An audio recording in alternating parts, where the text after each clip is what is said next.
Hello, ladies and gentlemen, and welcome to Radiation Radio. I'm your host, Goldbeard. And it's me, Red. Hello, we're back at it again. It's Squeak. Bringing you this new radio podcast in, a while. Today We're we're not- talking about my personal favorite DLC of Fallout New Vegas, that is, of course, Honest Heart. And I thought the Honest Hearts was pretty disappointing. This is going to be an interesting discussion. Yes, it is. Well, that's controversial. The opposite's perfect. Yes, conflict. All right, so let's start off with the story in general. So, how we start the DLC? We start off getting a radio transition from one Lee Emirate. From the Happy Trails Caravan. Yep. Looking for just travelers or people who be fitting caravan guards Yep. specifically. And I just find it really disappointing. Like you go to the cave, find out Yeah. a lot about the characters and stuff. Then they Sure. just die like 5 seconds later. Yeah. But you This is say such that a- we call him the junkie, Okay, yeah, he deserved to. Okay, yeah, he I deserves to get did it. capped. Honestly, like on my second playthrough, I was like, you know what? I'm gonna keep him here, so just so he gets shot. I actually shot him in the back of the head in my second playthrough. Oh, Oh no, he's dead. oh no! Oops. Oops, the Oh, I hate that asshole's guy. dead. The Yeah, guy's no. a fucking dickhead. Honestly, it Ugh. surprises me how he's even able to survive in the wasteland at all. He's a leech. Simple as. Quite like the.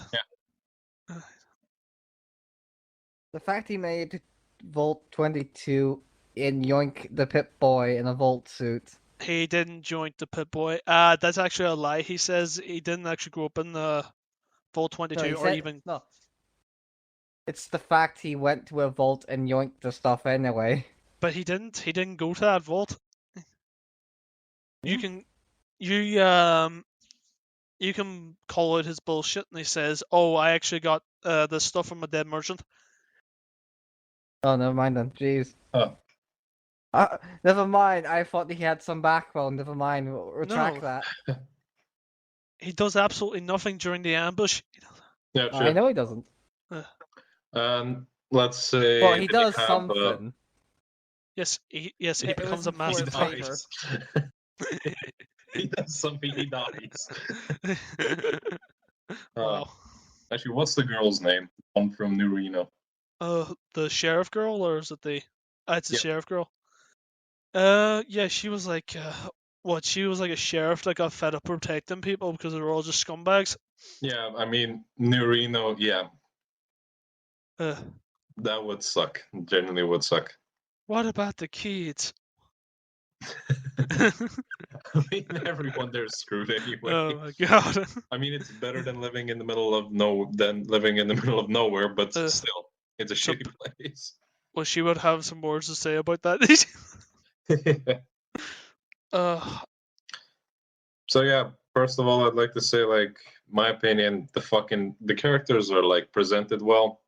You have like different types of characters. You have a complete fucking dickhead, and let's say like the sheriff girl, which I thought was really cool, and Lee Emirate and everything. Cool characters and some unique, and then you just die off. That's Yeah.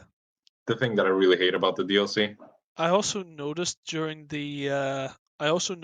some of the slides, like before you get to Zion, that they just used parts of the base game for them. Like, like literally what they did was take a bit of Good Springs, where the schoolhouse should be. Yeah. And just added a church. There you go. That's Luke Canaan. Yeah, it's like, Yeah, wait, leave it. that's good. Isn't that Good Springs? Hold up, wait a minute. We've been in New Canaan. It's just Good Springs in disguise. You're just doing a 180 around the fucking area. It's like, yeah, we're totally not in the Mojave anymore. No. It turns out the schoolhouse was just the Wild Wasteland Park doing its thing. Oh, for Oh, Oh. Alright, so after the ambush, of course, you get ambushed by white legs, Yes. the guys that you end up massacring Yes. every single time you see them. Somehow they just aimbot everyone else in your caravan, but as soon as it came to you, I don't know how to shoot no more. Yeah, it's game design, of course, but Well, to be fair, I say this: taking on Honest Hearts, you should not be a low-level character. yeah, true. Also, another thing I don't like about the opening is the fact that it's so on rails that you can't actually save anyone. Yeah, true. I've tried. I've went into console commands and killed them all, and they still die for no reason. It's scripted. It has to happen.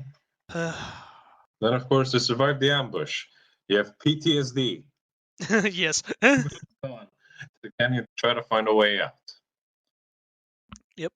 Fortunately, Follower Shock comes and saves you from a would-be attacker. Yep. Even though you probably would have murdered him anyway, but You would have definitely murdered him. But so the help is Okay, welcome. so what do I we have think of? to admit, I nearly came close to murdering him. What, Forest Shock? I did that the first time I ever played the game. because you have that one white legs guy on top of the rock shooting at you, duck into cover Yeah. going, I'm going to pop him. Oops, he got stabbed in the back and I shot the guy behind him. Now he's trying to kill me. He should have expected. Yeah. What else? Did you also notice that he'll like kill depending on what it's like random how you kill him, so sometimes he'll kill him with a gun, sometimes he'll kill him with a war club. In my playthrough, he snuck up behind them with a war club and boink. I've seen him shoot him once. The gangster. Then you, of course, continue with practically a short tour around the Zion Canyon, at least a part of the area. Yeah. And I thought the area is absolutely beautiful. It's like it's showing you that like the cool thing about it is like the entire opening, as much as I hate going through it now, like it shows you like how wild the place is. Yeah. Like with the way the people are, the animals and stuff like that there. Especially with that, do you remember when the Yaogwai just yeets a fucking gecko? Yeah. Oh, How come I have the freedom to absolutely tear up that Yaogwai but not save the people at the caravan? Come on. I mean, I think that the whole point of the 9 is to give you a tone shift of, absolute murder. And then, of course, move through some traps, which in the first playthrough you probably fucked up and stepped on a few, let's be honest. You know. Then you, of course, No, meet Joshua Graham, the legendary burned man, which you were told a story about on your way to Zion. Joshua Graham. Or, ask about the rumors of the burnt man prior. Yeah.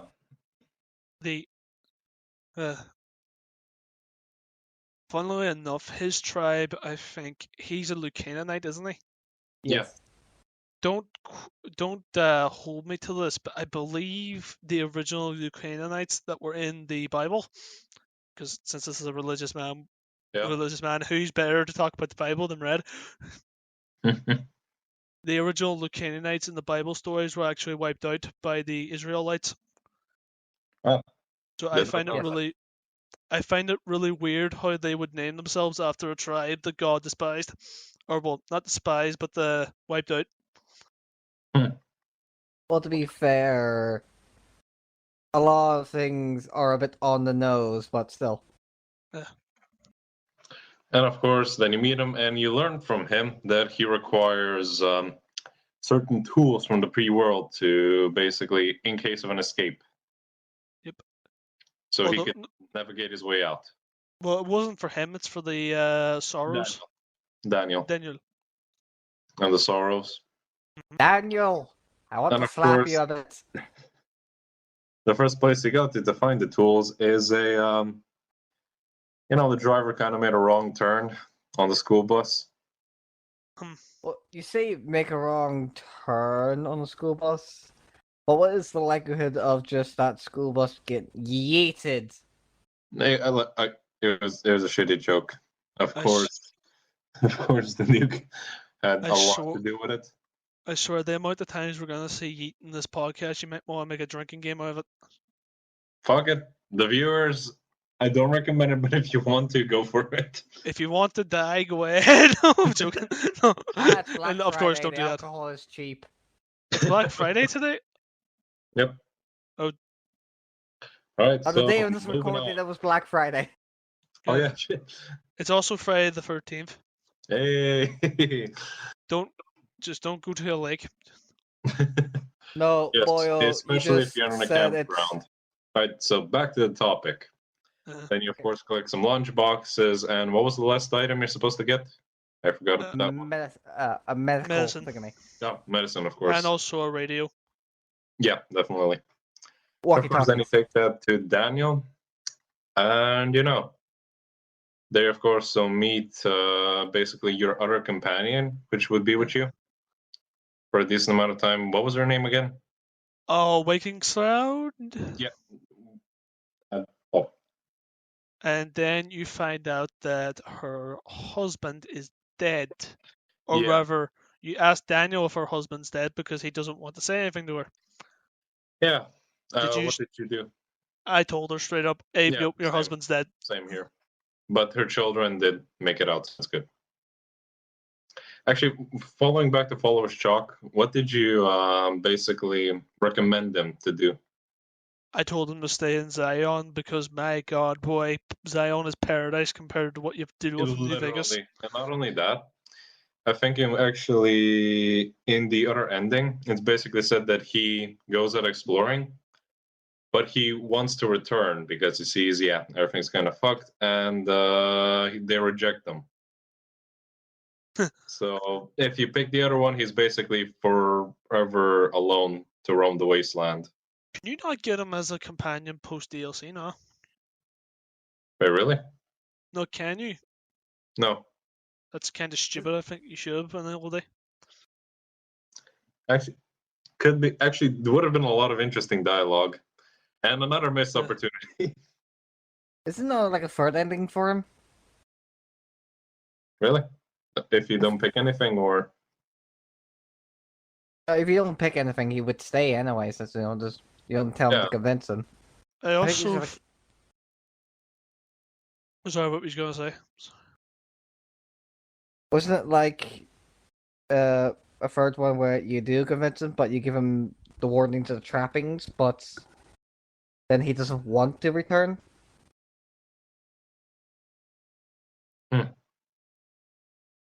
I did not know about that. Interesting. Fact check me on that just in case, or I'm just being crazy.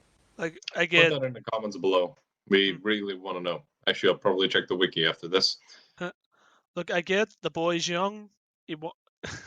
I say this as a young person myself. The boy. He wants to see the world, but he does know that he lives in fucking paradise. Yep. Compared to the rest of the world. I had to say the grass is always greener. Green. Jesus. The grass is always greener on the other side. Yeah, but in this Tilly case, Town it's Totem. actually there is no grass. Just radiation. There's just radiation, dirt, shit, and glyph claws. Yeah, pretty much. And then, of course, you help out the Sorrows. Yes. Specifically, more doing sort of like guerrilla warfare, I guess you can say. Uh-huh. And I also, what I liked, that sometimes on the lakes you can see like White Lake sapper squads, and I'm like, how about shoot them? Yes. It's actually a really cool mechanic that I really liked. And so, of course, you get rid of some bear traps, you attack some of their camps, you kill a few of them, and then you move on and prepare for the final battle. And so now you have a choice to make. Either you convince the Sorrows to fight alongside with you and to retake Zion, or to just leave it. Which is a fucking stupid decision, but anyway. Yeah. So, what did you guys choose and why? Well, first time around, I told Daniel, look, I understand, but it's the wasteland, and in the wasteland, it's kill or be killed. Mm-hmm. And second time around, I let him leave. So let's say Alright. you pick where you side with Joshua Graham, basically, Uh-huh. and you just march up to his I don't even know what to call it. The war camp, it's called. Yeah, the war camp. Alongside, Joshua is a fucking badass companion mowing down everyone. Yes. Okay. You He say is that. super powerful compared to some of the other companions in the game. Super powerful compared to some of the. He's the most powerful one you get. Bugger in him just poof poof. No, I played that DLC. Some bugger with material popped out of nowhere. Joshua Yeah. did not give him a chance. He literally popped his head. I saw the guy's jaw fly towards me, whack off the wall, and land in front of me. Beautiful. I mean, I'm sitting there going, if you are, I think we can see why he was a Legate. Why he was chosen to be a Legate. And so then you, of course, kill everyone in war camp, basically the White Legs, and then you have basically a boss fight, I guess you can say, although it's more of a confrontation. So what ending did you guys choose? I let a man with no honor die with some. Yeah, same here. I let him basically fight fairly, I guess you can say. Yep. The reason I also did that is because the Sorrows are actually taught a lesson this way. I actually And talked Joshua down. yeah, that is something I wanted to do because it has better long-term effects in general. But the thing is, I did not have enough speech. Didn't either. Yeah, I did. Suck son it. of a bitch. And what happened? Oh, like we all know what the line he says when you call him down, right? No. What was it? I can't mind about it, but the line is this is epic because the way he just puts it, is just sick and tired of things failing or things being out of reach. And little part of his line going, I wanted to make my Wrath God's Wrath. And how the part of him still hates the Legion and the stuff he does in the past. So he really just wanted to kill Salt upon Moons and just feel like there is justification for all of his actions. But that is but the So yeah, he wants that feeling of just he doesn't want to feel like all his past mistakes were just that mistakes. He wants to feel like there was a purpose behind all of it. okay. Go on, Red? But it's all about but So let's move on to the second ending, which is basically when Daniel and the Sorrows leave Zion completely. I did that on my first playthrough because I didn't quite think through it. The thing is, we'll discuss that later on which ending is better. Although I am firm on that Joshua Graham is right in this scenario. I think okay, sure. Do you want to move on to some of the weapons? Wait, we should still talk. Actually, what happens at the ending, basically, where you leave Zion? Basically, what happens is the Sorrows are absolutely getting slaughtered, Mm-hmm. and you go out, save them, and then you can either kill or talk down Salt upon Wounds. Okay. I ended up talking him down, and he said we'll just be back. But what actually happens in the end slide is they're not accepted by the Legion, and they just become wee raider bands at the end. Okay, and they end up dying off, correct? No, not in the ending where Salt upon Wounds lives, but them as a tribe is basically dead. Oh, interesting. Fair enough. All right, so which ending do you guys think is the better one? I think you honestly get shafted no matter what you do. Sure. Because if you stay and fight, the Sorrows and the Dead Horses, even though they should be united under the victory of the White Legs, they end up fighting each other in the end. And by the time Yeah. that Joshua, Graham, and Daniel die, it's going to be an all-out conflict once they go. Yeah, true. The Um, thing is, like, either way, the situation is kind of fucked. Fact is, this is the wasteland. The Sorrow's innocence would not be preserved for a very long time at all. nope.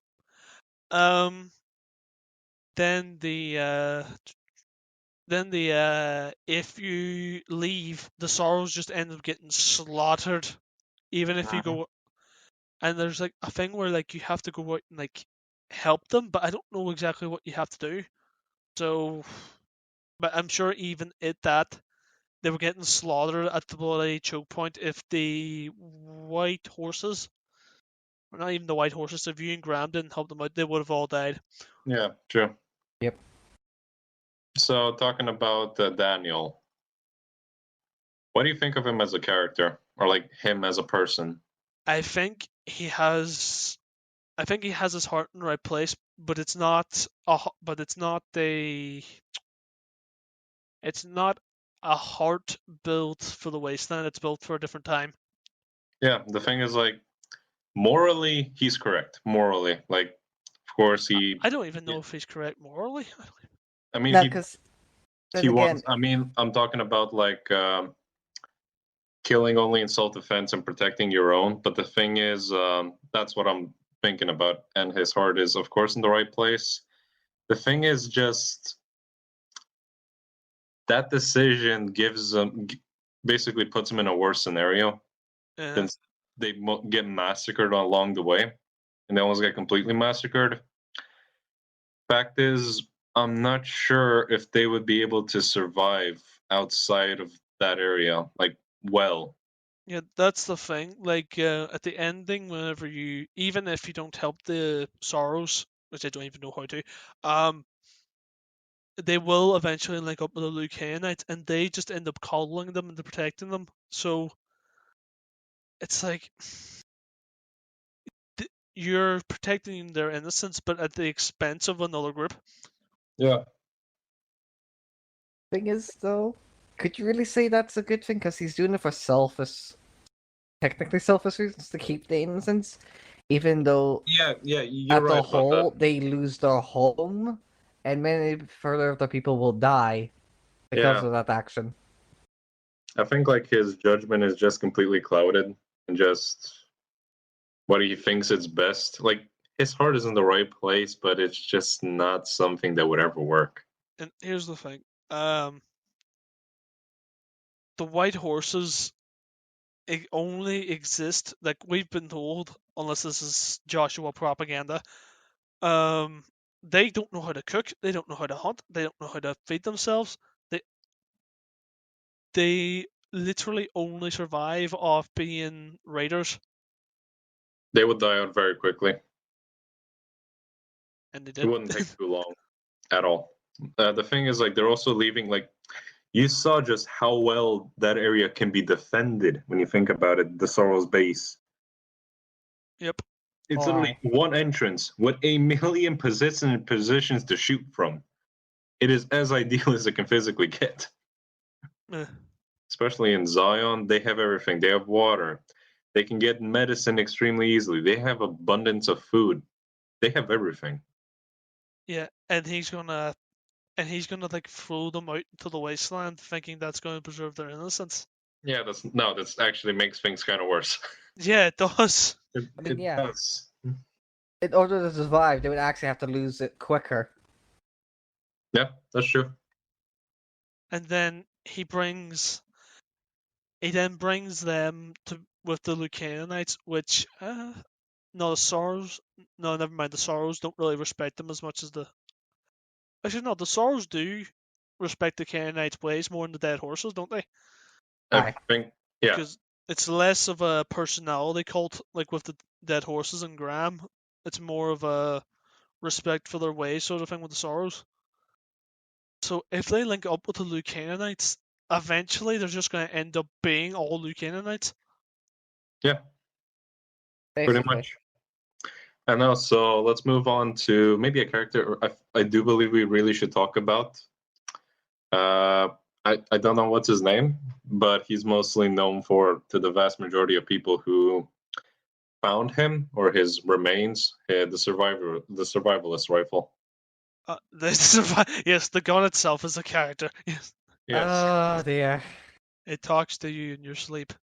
No, I was joking. We're talking about the survivalist. Yes, right there. Yes, so he survived the Great War and ended up heading to Zion Canyon. The thing that I actually had called in, the thing that I'm calling into question with that character is, what was the standard issue military gun of the U.S. Army? Yeah, a good question. And how did he Because get 50 cals? Those are 50 cal ammunition. How the fuck did you get them? but like, was it the service rifle or a version of the service rifle, or was it the assault rifle? It's a version of a service rifle. No, I'm asking, what is the standard issued weapon in the U.S. military in the Fallout universe? Is it the service rifle or version of it, or the assault rifle? It's actually the assault rifle from Fallout 3. How did he get on? How was his gun military issued? Do you think it was like just a U.S. Marine thing? Or maybe he found like something. I don't know. Or the weapon could exist previously because of the military. The whole war is because of certain reasons. Old service rifles were put back into use. Yeah, actually, that could be. And also because it's 50 cal, you could say it probably was upscaled to deal with, power armor. Also, another thing I liked about actually, this is another thing I like about Fallout New Vegas, or something that Fallout I think should have done is like, where the split off happened in the 1950s, sorry, like I think mid 50s. Yeah. That wouldn't have affected history just like that. There, like I'm snapping my fingers, but it wouldn't have happened immediately. So throughout the 60s up until maybe, well, even not just for the 60s, similar things would have happened, like Vietnam, the M16 being created, the M60 being created. So I think a bit of the 60s needs to be incorporated into the Fallout universe because it would feel more natural. But I think I might have just shot ourselves into a topic for another day. Yes. Aye. Right, so let's talk about some of the other weapons you can get. Actually, right, let's finish talking about the survivalist. I'd also like to say that man's an expert survivalist. On just how long he was able to survive there. He survived up until his 70s. Like, damn. And along that, he basically massacred an entire vault. Yep. Well, an entire population of a vault. Except for one population of cannibals that came from a vault, basically. Except for one woman, which he ended up marrying. Yep. He married a cannibal. Congrats. Look, I understand that you live in the wilderness all alone, but come on, man. Then, of course, he basically teaches the tribe, like, not directly. Basically sending them notes, supplies, basically, just teaching them how to survive out here without directly or, like, personally teaching. You know what I mean, right? Yes, it was to give them a myth and a legend, wasn't it? Could be. Or maybe he just did not want to be seen, or for some other reason. That too. It's a very interesting character, in my opinion. And now let's move on to some of the other weapons. First of all, we already talked about the survivalist rifle. Yes. Are we not going to talk about the sway? Yeah, we are going to talk. We're going to talk about the fact that Joshua Graham, and that someone at Obsidian obviously was from the Cult of the 45. Yes. The M1911 won 2 world wars. It's a great gun, guys. I mean, it works. It's amazing. It survived. It won 3 wars: First, Second World War, the Great War, and now the fucking War the in Korea. Tribal Wars. The tribal. I thought you were going to say the Korean War. No, the fucking tribal war. God damn. It said after the Great War, it won the Tribal Wars. Oh god. So yeah, all hail the cult of all hail the cult of 45. Please don't come after me. Oh. So what are some of the other weapons you can get are mostly like a makeshift melee weapon. Uh-huh. You have the War Club, on which you can add different things onto it. Like you can mod like casings onto it for some extra damage and stuff. It's pretty cool. Tactical War Club, nice. Yeah. Then you have the what's it called when you kill the giant Yogwai? Oh, the Ghost of She. Oh, the Ghost of She. She's embraced. Yeah, she's embraced. Holy crap, that was a tough fight. Oh, tough fight. Fighting a Yogwai while on drugs. Yeah, pretty much. You mean on drugs? You mean all of them? You were pretty much on all drugs available in that area. It's funny because it's true. Yep, it is. And also some of the plants, although like in the caves. Those things are annoying, but you don't have. Sorry. Yeah, they're really fucking annoying. They're kind of a bullet sponge, although they don't damage you that much at all. Yeah. Thing about them is like, yeah, it's like they wanted to add weird creatures, and that's fine because Bethesda won't do it. But yeah. Oh, we gotta get the Fallout 4 someday. Yeah, we're getting there. We're getting there. Oh, yeah, one thing I'd like to talk about: the green geckos. One thing that was added was reinforced leather armor with you can basically upgrade it. So it's has really good resistances to poison and stuff. And one of the things you need was hide from a green gecko. I only got one fucking hide at the very end. Damn. The very fucking end. I was like, am I even gonna get one for this playthrough? I'm gonna have to grind them or something. It was like a game breaking moment. Fucking Joshua went, I heard you were crying about not having any gecko skins. Here you go. And then the fucking credits rolled. Okay. You say that about the monsters and all there. I saw like near the giant mantis. Yep. The big one. But I saw like one of them slam buggering 2 Yogwai down easily. Yeah. You know what was a nightmare that I experienced? When I collected the launch boxes, I came out. The first thing I see is a giant Cazador. Cazador? Oh, no. The thing is, like, I thought, okay, this DLC, Yogwai and stuff, and then I just see a Cazador. I'm like, why? And then you look in bats, and it's a giant Cazador. I don't know. I don't know, but I seem to have found the DLC really easy, and I have no idea why. I mean, it is easy. The thing is, like, except for, I mean, even the giant Cazadors weren't that bad because I had a shit ton of anti-venoms, so it's fine. Also, talking about the Chura poison, you know what I mean? The thing that I got whacked with the first fucking fight. I used 2 fucking anti-venoms before I realized I think I'm using the wrong thing to fix my problem. Then realized we had specific anti-venom for the poisoning.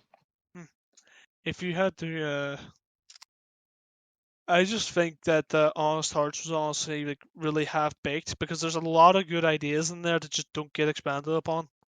Yeah, true. Although it is my personal favorite DLC, at least in Fallout New Vegas, I really enjoyed it for some other reason. It's actually, out of all the DLC, see, there's Lonesome Road. There's what's the one with the scientist called? Old World Blues. Old World Blues. Then there's the Dead Money. Yeah. Dead Money, and the only two that really give you a world space is the not Dead Money, definitely not Dead Money. Well, the money gives you a bit of a world space of like, Yeah. Yeah, but they're all like sort of story driven, like Lonesome Road and Dead Money story driven, whereas Honest Hearts and Old World Blues are less so. well, Old World Maybe Blues. it was just because that I just really enjoyed just exploring the areas. That it was actually something different compared to the rest of the wasteland. Yep. And something like the tribal war, it's pretty much tribal wars. Yep. Yeah, that too. I also found like the survivalist pretty interesting, like the character and everything. It's just like a mixture of everything just combined well. Although many missed opportunities, I will admit. Although I still really enjoyed it. Jeez. Like Okay. more than half the community with Honest Hearts was a bit longer. Yeah. That's why they made Honest Hearts Reborn. Yeah. True. Alright, I think that's enough of our rambly bambly bullshit. Remember, folks, if a tribesman goes up to you and gives you drugs and tells you to fight the bear, say no. Smokey does not approve. Hope you guys enjoyed this week's episode. See you on the next one. Bye. Goodbye. Bye.